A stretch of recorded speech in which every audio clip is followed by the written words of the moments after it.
여러분, 레위기를 읽어오시면서 어떠셨나요? 읽기가 편하셨습니까? 아마 많은 분들에게 어떤 성경이 읽기가 가장 힘듭니까? 물어본다면 성경 66권 중에 레위기서를 가장 많이 뽑지 않을까 생각이 됩니다. 수많은 제사의 그 어떤 형식들과 또 율법의 말씀들로 가득 차서 읽다 보면 어느새 나도 모르게 졸고 있는 나를 발견하게 되는 그러한 성경이 바로 레위기서의 말씀. 고개를 끄덕이시는 분들이 몇 분 있는 것 같은데, 그래서 어떤 분들은 레위기를 안 읽고 그냥 점프 뛰는 그런 분들도 있는데요. 레위기서의 말씀은 사실 아주 중요하고 또 귀한 메시지를 우리에게 전달하고 있는 그러한 성경인 것 같습니다. 읽기 힘들고 또 우리로 하여금 하나님의 사랑을 많이 받게 해서 잠을 자게 하는 그러한 성경일지 모르지만 그래도 레위기서의 말씀 함께 읽으면서 크신 은혜를 받은 줄로 아는데요. 그런데 여러분, 혹시 레위기서에 또 다른 이름이 있다는 거 혹시 알고 있습니까? 저와 여러분은 레위기라고 하는 이름으로만 알고 있지만 사실 모세가 이 책을 처음 기록할 때에는요, 다른 제목, 다른 이름으로 이 레위기서가 쓰여져 있었습니다. 이 레위기라고 하는 이름은요, 하나님께 드리는 제사를 관장하는 레위 지파의 그 이름에서 유래된 제목인데요.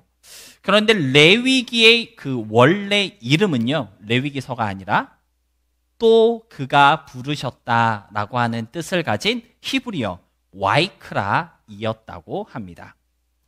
히브리어로 쓰여진 이 성경이 그리스어로 이렇게 번역되는 과정에서 와이크라라는 그 책 제목이 사라지고 레위 지파를 뜻하는 레위기라는 이름을 갖게 된 것이고요. 지금까지 우리는 레위기라는 이름으로 이 책을 부르고 있습니다. 하지만 모세 시대부터 지금까지 이스라엘 민족들은 레위기가 아니라 와이크라, 또 그가 부르셨다라고 하는 이름으로 이 레위기를 부르고 있는 것을 우리가 알 수가 있는데요. 여러분, 레위기서를 와이크라로 부르던 이스라엘 민족들, 레위기서를 읽을 때마다 어떤 마음, 어떠한 생각으로 그 레위기서를 읽었을까 한번 상상해 보았습니다. 와이크라라고 하는 이 단어의 뜻이 또 그가 부르셨다라고 하는 뜻이라 그랬잖아요. 그러니까 이 레위기서를 접할 때 이스라엘 민족들은 하나님이 나를 부르시는구나, 주님이 또 나를 부르신다, 좀 그러한 마음으로 레위기서의 말씀을 읽지 않았을까 우리는 상상해 볼 수 있을 것 같습니다. 이 지루하고 답답하고 졸리기만 한 레위기서를 언제 다 읽나, 우리는 그런 마음으로 레위기서를 접하고 있을지 모르지만 이스라엘 민족들은 와이크라, 또 그가 부르신다, 하나님의 음성이라는 마음을 가지고 레위기서에 접근하였다는 것이죠. 이뿐만 아니라 레위기서가 포함되어 있는 모세오경, 이스라엘 민족들은 이 모세오경을 아주 귀하게 경전으로 특별한 책으로 이렇게 여기고 있는데, 어쩌면 그러한 하나님의 부르심이다 라고 하는 마음이 있기 때문에 이 모세오경을 특별한 책으로 그렇게 생각하고 있었던 것은 아닐까 이해할 수 있을 것 같습니다. 그런데 저는 이 와이크라라고 하는 레위기서의 그 오리지널 네임을 통해서 하나님께서 우리에게 말하시고자 하는 참 중요한 진리가 있다, 어떤 메시지가 있다라고 생각할 수가 있었는데요. 또 그가 부르셨다라고 하는 그 이름을 통해 하나님께서 왜 레위기서를 기록하게 하셨는지, 이 레위기서를 통해 무엇을 우리에게 전해주고 싶어 하셨던 것인지, 이 레위기를 기록하게 하신 어떠한 목적이 있는 것이다라고 우리는 짐작할 수가 있다라고 하는 것이죠. 왜냐하면 하나님께서 우리를 부르실 때 그 부르심에는 이유가 있고 목적이 있기 때문입니다. 아무 의미 없이 그냥 누구를 부르지는 않잖아요. 누군가에게 전화를 하거나 누군가를 뒤에서 부를 때는 그 사람에게 전달하고 싶은 메시지가 있기 때문에 그를 부르는 것이거든요. 그러니까 레위기가 그가 부르셨다라고 하는 제목으로 쓰여졌을 때 이 레위기에는 하나님이 우리에게 전하고자 하는 아주 중요한 메시지가 담겨져 있다라는 것을 우리가 알 수가 있다라고 하는 것이죠. 왜 하나님께서는 이스라엘 민족들을 부르셨고 또 그러한 의미를 가진 레위기서를 기록하게 하셨던 것일까요? 수많은 성경학자들이 레위기서의 주제, 메인 띠이 무엇이라고 말씀하고 있는지 혹시 아십니까? 바로 거룩이다 라고 이렇게 풀이하고 있는 것을 우리는 볼 수가 있는데요. 레위기서에 기록된 수많은 제사의 그런 어떤 목적들, 율법의 용도가 바로 이스라엘의 거룩함에 있기 때문입니다. 그러니까 하나님께서 레위기서를 통해 이스라엘 민족들을 부르셨을 때 그 부름에는 어떠한 목적과 의도가 담겨 있다는 거예요? 내가 너희를 거룩하게 하겠다. 그러한 하나님의 어떤 목적과 의도가 담겨져 있는 성경이 바로 레위기서라고 하는 것을 우리는 깨달을 수가 있다는 것입니다. 그렇기 때문에 레위기서를 읽는 사람 또는 레위기서의 말씀을 듣는 사람, 거기에 기록된 말씀들을 생각하고 묵상하는 모든 사람들은 하나님은 우리가 거룩하기를 원하시고 우리의 거룩을 기대하고 계시다라고 하는 그 사실을 알아야 할 필요가 있다라고 하는 것이고요. 그것이 바로 하나님께서 레위기서의 말씀을 통해 저와 여러분을 부르신 목적이라는 것을 기억할 수 있어야 하겠습니다. 특별히 저는 이 와이크라라고 하는 단어에 또라고 하는 그 의미가 포함되어 있다라고 하는 것이 아주 중요한 부분이라고 생각을 해보았는데요. 이 와이크라가 그냥 그가 부르셨다 그러한 뜻이 아니라 어떻게 불렀다고요? 또 그가 부르셨다라고 하는 그 또라고 하는 거기에 이 포인트가 있는 것 같습니다. 무슨 말이냐면요, 하나님께서 이미 한 번 불렀다는 것이죠. 그런데 불렀던 그 사람을 또 한 번 더 부르셨다, 다시 한 번 지명하여 불렀다, 그러한 의미가 있는 것 같습니다. 그러니까 한 번 하나님의 부르심을 받은 사람이라고 한다면 또 나를 부르시는 그 음성에 귀를 기울여야 할 필요가 있다라고 하는 그러한 어떤 중요한 포인트를 우리에게 알려주고 있는 것 같습니다. 여러분, 열왕기상 8장 53절을 보면요, 하나님께서 이스라엘 민족들을 애굽에서 인도하여 내셔서 그들을 구별하여 불러내셨다라고 하는 사실을 우리가 볼 수가 있는데요. 출애굽 사건은 어떠한 사건이냐? 애굽에서 이스라엘 민족들을 불러내신 사건이라고 열왕기상은 우리에게 말해주고 있는 것입니다. 그러니까 출애굽을 통해 이스라엘 민족들을 한 번 부르셨던 그 하나님께서 이제 또다시 와이크라 레위기서의 말씀을 통해 다시 한번 그들을 부르시고 계신 것이다 라고 하는 것입니다. 그런데 왜 그들을 부르셨다고요? 부르심의 목적이 무엇입니까? 거룩하게 하시기 위해서 이스라엘 민족들을 레위기서를 통해 부르고 계신 것입니다. 여러분, 여기서 우리가 기억해야 할 아주 중요한 진리는 무엇일까요? 하나님의 부르심대로 주님 앞에 나왔다고 그게 끝이 아니라는 것입니다. 하나님이 불러주셔서 우리가 교회에 나오게 되었지만 하나님의 부르심에 응답함으로, 믿음으로 응답하여서 지금 이 자리에 우리가 있게 되었지만 이게 전부가 아니라는 것이죠. 이런 우리를 또 부르시는 하나님의 음성이 반드시 필요하고 있다라는 것을 우리가 알아야 한다라는 것입니다. 여러분, 교회 다닌다고 신앙생활이 다가 아니라는 거예요. 기도하고 찬양한다고 신앙생활의 전부가 그게 아니라는 것입니다. 교회에서 여러 가지 모양으로 헌신하고 봉사한다고 여러분들 그게 우리 믿음의 전부가 아니라는 것을 알아야 한다라는 것입니다. 하나님의 부르심 가운데 교회에 나오고 기도하고 찬양하고 교회에 봉사하며 말씀을 가까이 하는 신앙생활을 하고 있는 우리에게 또 우리를 부르시는 그 하나님의 음성이 반드시 있다는 것을 알아야 한다라는 것입니다. 어떠한 부르심이 있다라는 거예요? 거룩을 위한 부르심. 거룩하라 명하시는 하나님의 외침을 들을 수 있어야 하고요. 거룩으로의 초대에 응하도록 나를 부르시는 그 와이크라를 들을 수 있어야 한다라는 것입니다. 여러분, 교회 생활 열심히 하고 기도도 열심히 하고 성경도 열심히 보는 것 정말 너무너무 중요하고 또 소중한 일이지만 그러한 하나님의 부르심 위에 여호와께 거룩하라는 와이크라의 부르심을 체험하는 것도 절대 무시할 수 없는 신앙의 중요한 핵심이라는 것을 꼭 좀 기억하셨으면 좋겠습니다. 또 부르시는 그 음성을 듣지 못하고 신앙생활하기 때문에 어쩌면 일주일에 한 번 교회 나와 예배드림으로써 우리 스스로 신앙생활의 만족을 느끼게 될 때도 있는 것 같고요. 내 신앙의 의무를 다했다고 스스로를 위로하는 그러한 분들도 있는 것 같습니다. 거룩하라는 와이크라의 그 음성을 또 다시 한번 나에게 음성으로 다가오시는 그 하나님을 경험하지 못했기 때문에 교회에서의 모습과 일상에서의 모습에 어떤 차이가 나는 것일 수도 있을 것 같습니다. 여러분은 어떠신가요? 거룩으로 초대하시는 하나님의 그 와이크라를 들어보신 적이 있으십니까? 제사제도와 수많은 율법들을 기록하고 있는 레위기서의 그 모든 말씀들이 사실 참 읽기 힘들고 넘어가기 어려운 성경임에 분명하지만 레위기서의 그 부르심이 우리에게 얼마나 중요하고 또 소중한 부르심인지 여러분 잊지 않을 수 있으셨으면 좋겠고요. 당신의 거룩함으로 우리를 부르시는 하나님의 그 초대에 저와 여러분의 마음이 움직일 수 있게 되기를 진심으로 소망하며 축복합니다. 하나님께서는 거룩하라는 음성으로 이미 교회에 나와 있는 우리를 또 다시 한번 부르고 계십니다. 그리고 오늘 본문으로 함께 읽은 레위기 19장은요.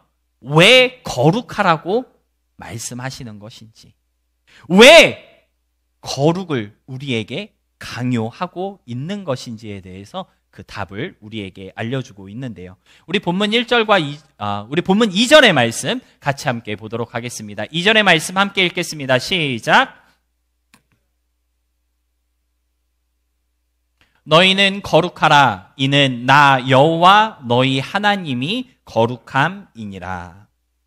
여러분, 하나님께서 우리에게 거룩을 명령하신 이유는요, 아주 간단합니다.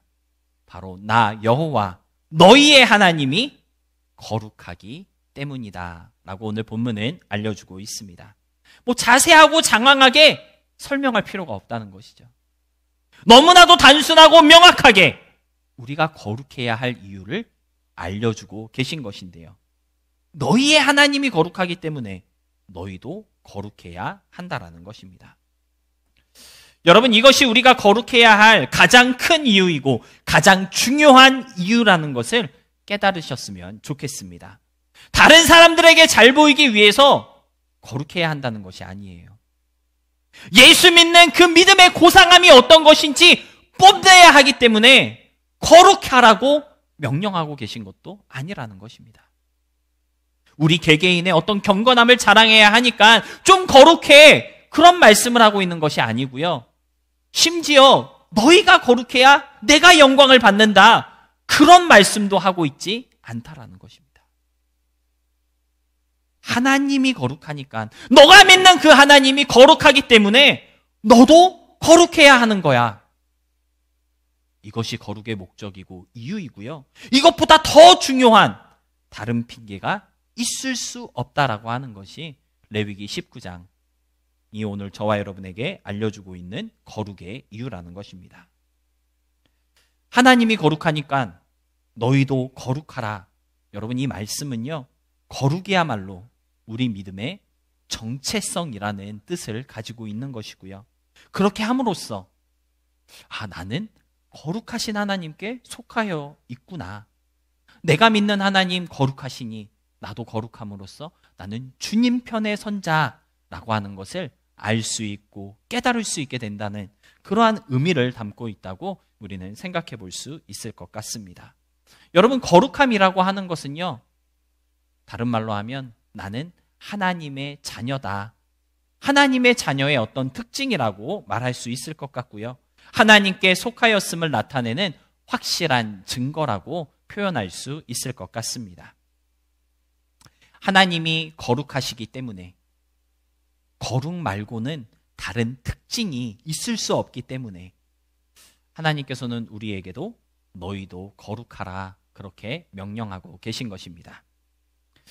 따라서 거룩은요, 선택이 아니라 필수입니다. 하나님을 믿는 성도라면 당연히 거룩해야 한다라는 것을 잊지 않을 수 있으시기 바랍니다. 특별히 오늘 본문으로 함께 읽은 레위기 19장은요, 거룩함에 이르는 방법에 대해서 크게 두 가지로 우리에게 알려주고 있는 것을 볼 수가 있는데요. 우리 본문 말씀 같이 살펴보면서 좀 하나님을 닮은 거룩을 이루는 우리 모두가 될 수 있기를 소망합니다. 첫 번째로 거룩하기 위해서는요, 하라라는 명령에 순종할 수 있어야 합니다. 하라라는 명령에 순종할 수 있어야 합니다. 우리 본문 3절 말씀 함께 읽겠습니다. 시작. 너희 각 사람은 부모를 경외하고 나의 안식일을 지키라. 나는 너희의 하나님 여호와이니라. 여러분, 거룩을 명령하신 하나님께서 이스라엘 민족들에게 가장 먼저 요구하신 것이 무엇입니까? 부모를 경외하고 안식일을 지키라는 명령입니다. 이 두 가지 명령을 지키고 행함으로써 하나님을 닮은 거룩을 이루게 된다는 것을 성경은 오늘 우리에게 말씀하고 있는데요. 제가 오늘 예배를 시작하면서 딱 이 자리에 섰을 때 마음이 너무나도 기쁘고 막 은혜가 차고 넘쳤습니다. 왜냐하면 지난주에 우리 남유미 자매님하고 이현철 선생님이 목사님 이번 주에 일이 있어서 교회를 못 올 것 같아요 이렇게 말씀하셨거든요.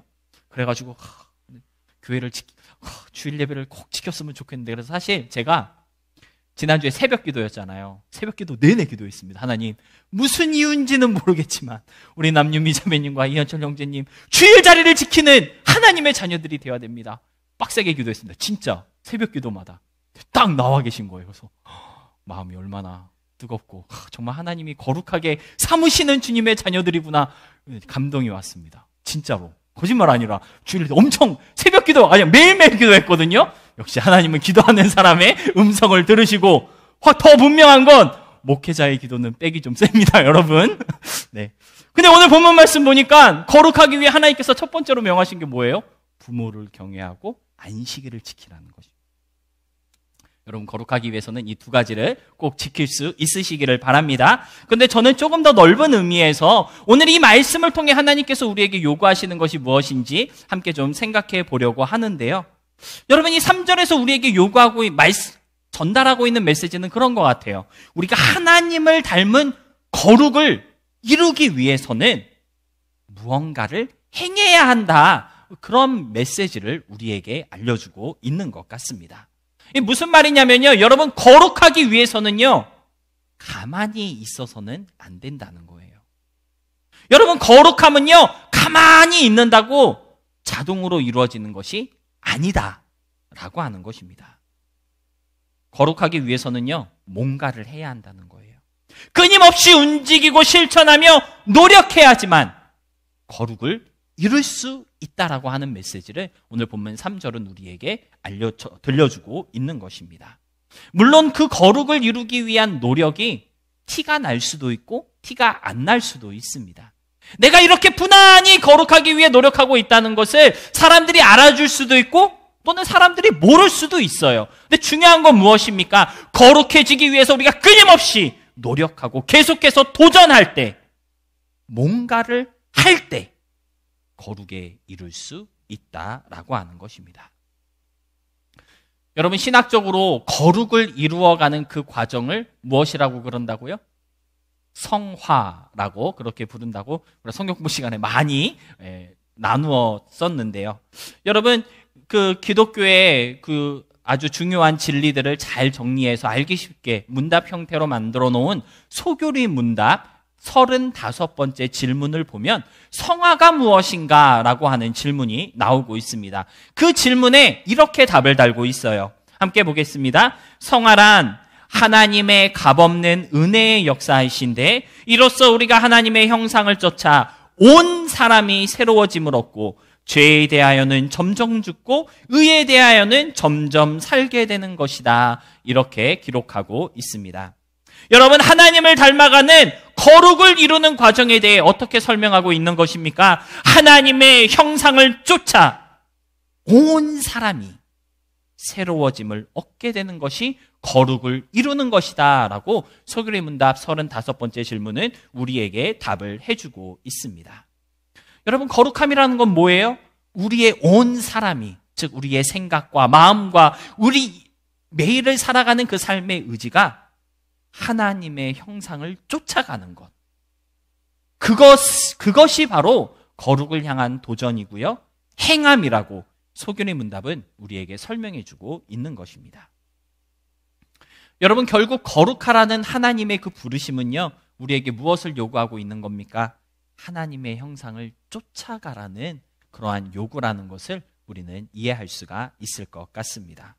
하나님을 쫓아가는 그 노력, 하나님을 따라가기 위해서, 하나님의 형상을 이루기 위해서 부단히 힘쓰고 애쓰는 그 모든 열심을 통해 드디어 거룩함을 이루게 된다라고 하는 사실, 오늘 본문 3절이 우리에게 알려주고 있는 것입니다.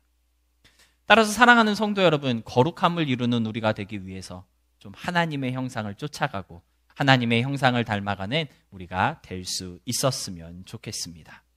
하나님의 형상을 부단히 강구하고 그 형상을 닮아가기 위해 노력하는 사람만이 거룩을 이룰 수 있다라고 하는 것인데요. 그런데 여러분, 하나님이 보이십니까? 하나님이 보이나요?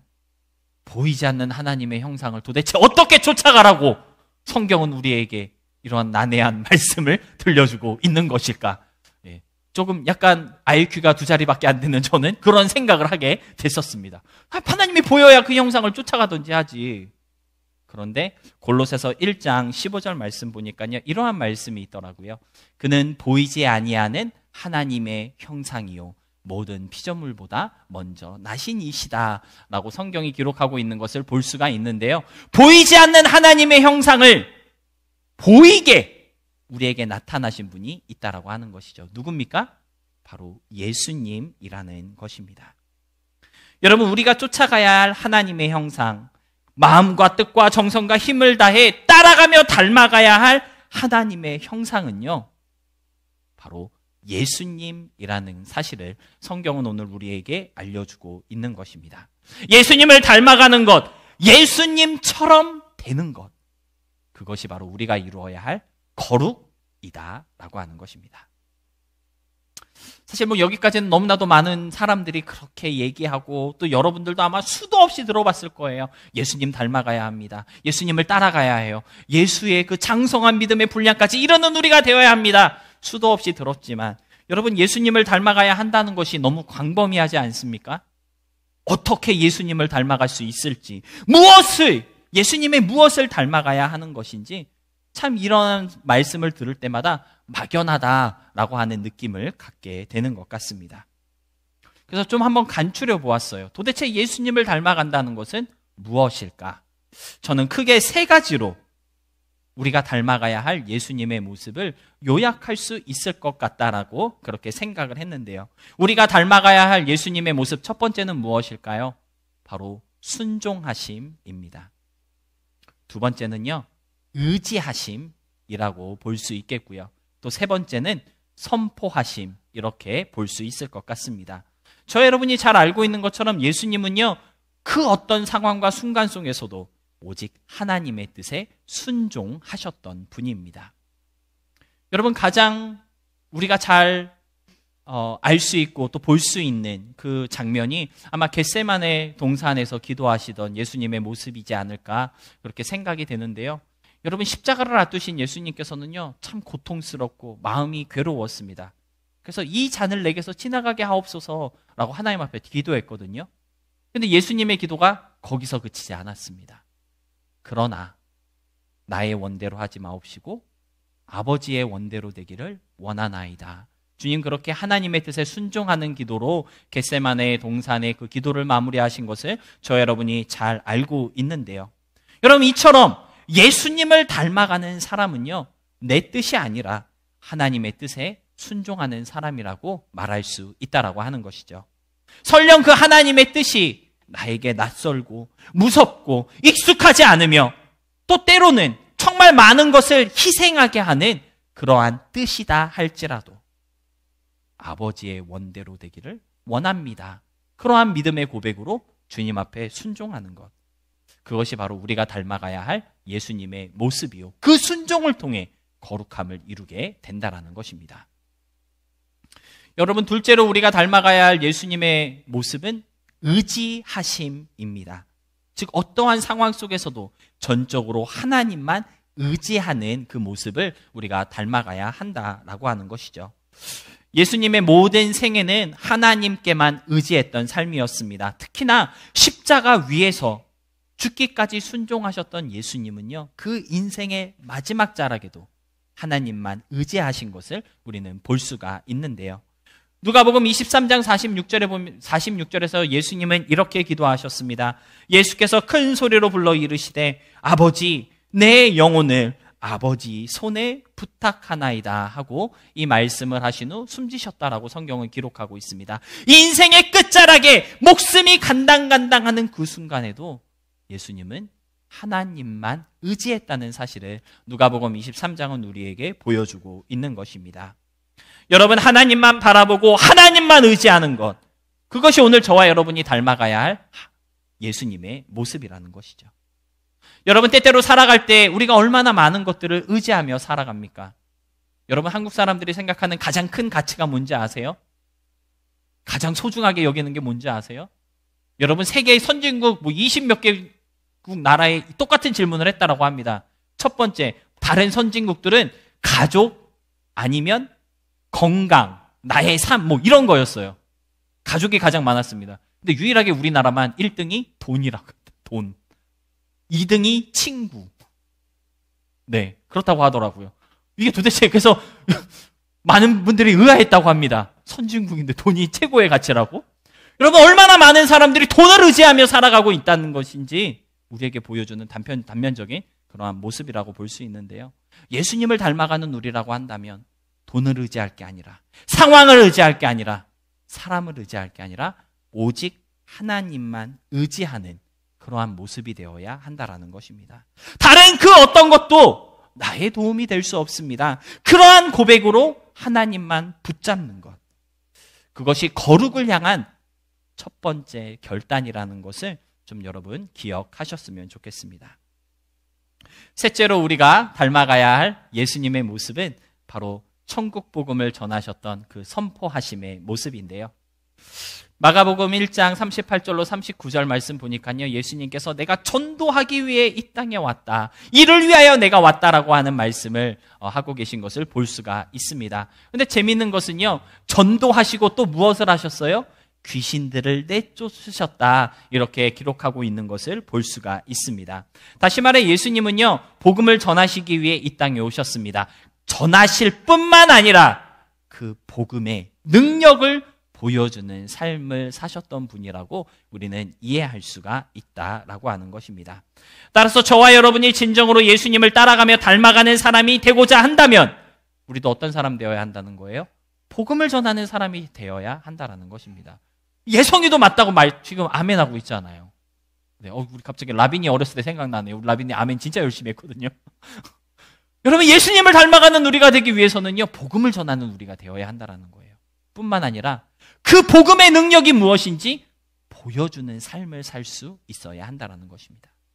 복음을 전하고 복음의 능력을 보여줌으로써 하나님이 계시다, 하나님을 전하는 삶, 그것이 바로 세 번째로 우리가 닮아가야 할 예수님의 모습이라는 것입니다.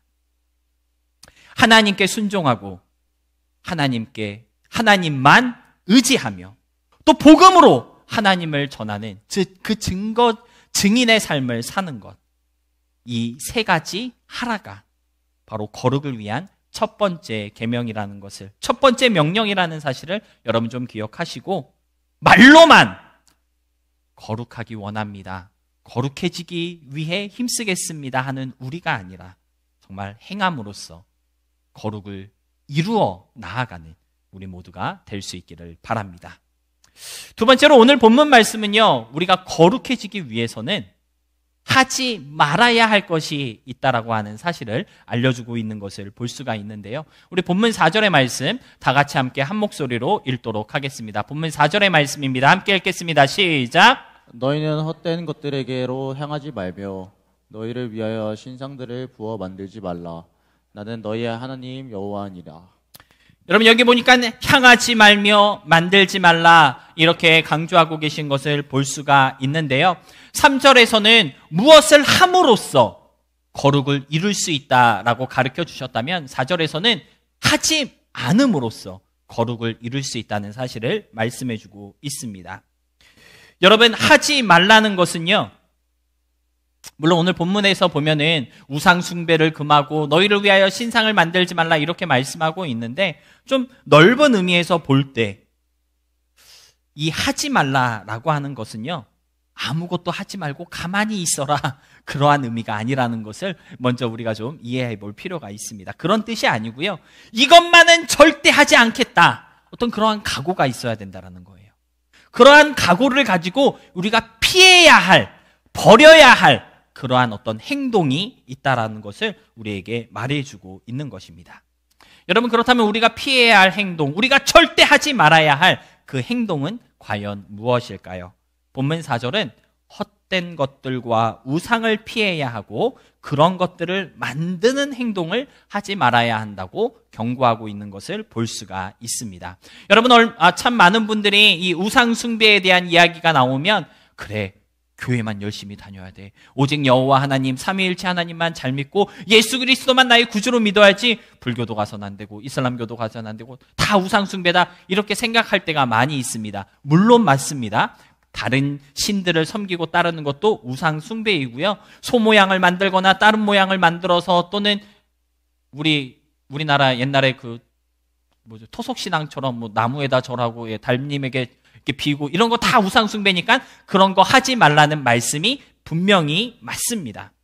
그런데요, 본문에서 우리에게 경고하고 있는 것은 그런 것들뿐만 아니라 하나님 외에 다른 것들을 마치 하나님처럼 믿고 의지하는 것을 경고하고 있다는 사실을 알아야 할 필요가 있을 것 같고요, 하나님보다 더 사랑하고 더 즐거워하는 그러한 것들을 갖지 않도록 자제해야 한다라는 가르침을 주고 있다는 것을 여러분들 깨달을 수 있으셨으면 좋겠습니다.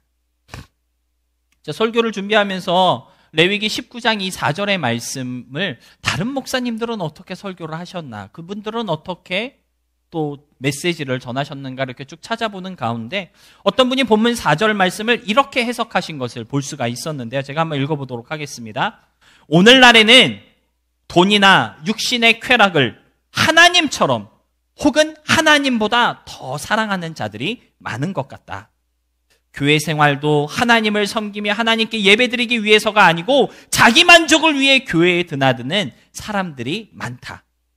그들은 하나님을 경외함이 없고 육신적 재미와 흥미만 추구하는 사람들일 것이다.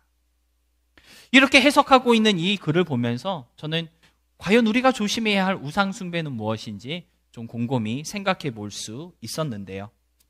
여러분, 돈과 육신의 쾌락, 나의 어떤 재미와 즐거움, 요즘 시대 우리가 조심해야 할 우상 숭배는 바로 이러한 것이 아닐까 우리가 깨달을 수 있었으면 좋겠습니다. 여러분, 돈 때문에 성실하게 신앙생활을 하지 못하는 사람들 얼마나 많은지 혹시 아십니까? 여러분, 육신의 쾌락 앞에 내가 다시는 그렇게 살아가지 않으리 수도 없이 결단하였지만 그 연약함이 무너지는 경험, 정말 우리는 수도 없이 해왔다라고 하는 사실을 부인하지 못할 것 같고요. 세상적인 재미와 즐거움을 위해서 교회 생활이 뒷전인 경우가 참 수두룩하였던 것 같습니다. 믿음의 모습들도 그래요. 교회 생활할 때도 교회 생활 그 자체가 정말 하나님의 기쁨을 위한 온전한 헌신이기보다는 내 자랑을 위해서, 나를 위해서 그렇게 할 때도 종종 있었던 것 같고요. 또는 가끔은 하나님께서 주실 은혜와 복을 기대하며 마치 하나님과 거래하듯 내가 이거 했으니까 하나님 나에게 이런 복 주셔야 됩니다. 내가 이 정도로 헌신했으니 이 문제는 해결해 주셔야 돼요. 그러한 모습으로 교회 생활 또 봉사할 때도 종종 있는 것 같습니다. 여러분, 오늘 본문 4절이 우리에게 경고하고 있는 것은 무엇입니까? 그런 모든 형태의 모습들과 행동들을 멀리 해야지만, 버릴 수 있어야지만 거룩할 수 있다라는 메시지를 우리에게 들려주고 있는 것입니다.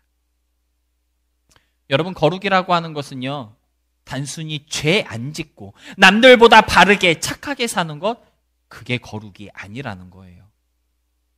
하나님을 진실되게 섬기고 하나님만 따르고자 순수하게 결단하며 주님을 향해 나아가는 그것이 바로 거룩함을 위한 출발점이 된다는 것, 여러분 꼭 좀 기억하시고, 하지 말라 하신 그 모든 행실들이 꼭 우리의 삶 가운데 있다면 이제는 좀 버릴 수 있었으면 좋겠고요. 하지 말라 하신 그것들을 자꾸만 탐욕하는 그러한 우리의 마음 상태들도 좀 버려낼 수 있는 우리 모두가 되어서 좀 하나님이 기뻐하시는 그 거룩함을 향해 나아갈 수 있는 저와 여러분이 될 수 있었으면 좋겠습니다. 말씀을 정리하겠습니다. 오늘 설교의 제목이 거룩해야 할 이유이었는데요. 이제까지 어쩌면 왜 거룩해야 하는 것인지, 또는 어떻게 거룩할 수 있는 것인지, 그러한 부분에 있어서 지식이 없어서 우리는 거룩을 추구하지 못했을 수도 있습니다. 감사하게도 레위기 19장은 이 두 가지 진리에 대해서 아주 간단하게 그리고 분명하게 가르쳐주고 있었는데요. 여러분, 하나님이 거룩하시니까, 나는 그 하나님을 믿는 사람이니까 거룩해야 하겠구나. 그 거룩의 이유를 좀 잃어버리지 않으셨으면 좋겠고요. 거룩하기 위해서는 누구를 닮아가야 한다고요? 예수님을 닮아가야 합니다. 예수님처럼 순종하고 예수님처럼 하나님만 의지하며 예수님이 그랬던 것처럼 좀 하나님을 선포하는 우리가 될 수 있었으면 좋겠고요. 정말 하나님만 진실되게 섬기고 따라야 한다는 그 본문의 가르침을 좀 잃어버리지 않을 수 있는 저와 여러분이 될 수 있음으로써 레위기서의 이 부르심, 와이크라의 부르심, 거룩으로 우리를 부르신 하나님의 그 또 부르심에 합당한 삶을 살아내는 그러한 저와 여러분, 우리 모두가 될 수 있기를 주님의 이름으로 소망하며 축복합니다.